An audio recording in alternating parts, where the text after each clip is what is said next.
सुनेत्रा पवार यांना राबडी देवी म्हणणाऱ्यांसाठी हा खास व्हिडिओ आहे। इतिहास सांगतो, पतीच्या निधनानंतरही अनेक स्त्रियांनी स्वतःला सिद्ध केलंय। अहिल्यादेवी होळकरांनी प्रतिकूल परिस्थितीत स्वतःला सिद्ध करून इतिहास घडवलाच आहे। आजची वेळ ट्रोलिंग करण्याची नाहीये। अजितदादांच्या जाण्याचं दुःख ताजं आहेच, पण आज महाराष्ट्राच्या इतिहासात एक सुवर्ण क्षण देखील घडलाय। खासदार सुनेत्रा पवार या महाराष्ट्राच्या पहिल्या महिला उपमुख्यमंत्री ठरल्यात।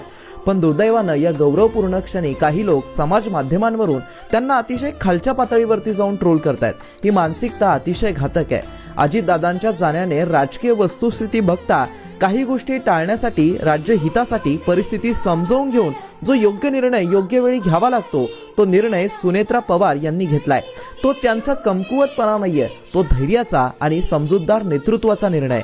सुनेत्रा पवार शांत, मितभाषी असतील, पण त्या अत्यंत कर्तृत्ववान, शिस्तप्रिय आणि निर्णयक्षम आणि खंबीर व्यक्ती महत्वाच्या आहेत। अजितदादा असताना त्यांच्या मागच्या जबाबदाऱ्या, राजकीय, सामाजिक, सांस्कृतिक, पर्यावरण व इतर क्षेत्रातील त्यांची काम करण्याची जिद्द ही अतिशय विलक्षण आहे। आणि आज त्या उपमुख्यमंत्री म्हणून केवळ हे पद भूषवणार नाहीयेत, तर त्या अजितदादांच्या कार्यपद्धतीला स्मरून त्यांचा वारसा पुढे नेणार आहेत। त्या नक्कीच कमाल करून दाखवतील। टीका करू नका, साथ द्या, ट्रोल करू नका, पाठिंबा द्या, अपमान करू नका। एक स्त्री पुढे येते आणि समाज मागे खेचतोय हे थांबवा आणि अभिमान बाळगा। शोकाच्या काळातही धैर्यशील सुनेत्रा पवार यांच्या पाठीशी महाराष्ट्र उभा राहायला हवा। अजितदादांचा वारसा सुनेत्रा वहिनींच्या नेतृत्वात पुढे बघायला हवा। महाराष्ट्रातील सर्व महिलांना आवाहन आहे की आपण सुनेत्रा पवार यांच्या पाठीशी एक महिला म्हणून उभं राहायला पाहिजे।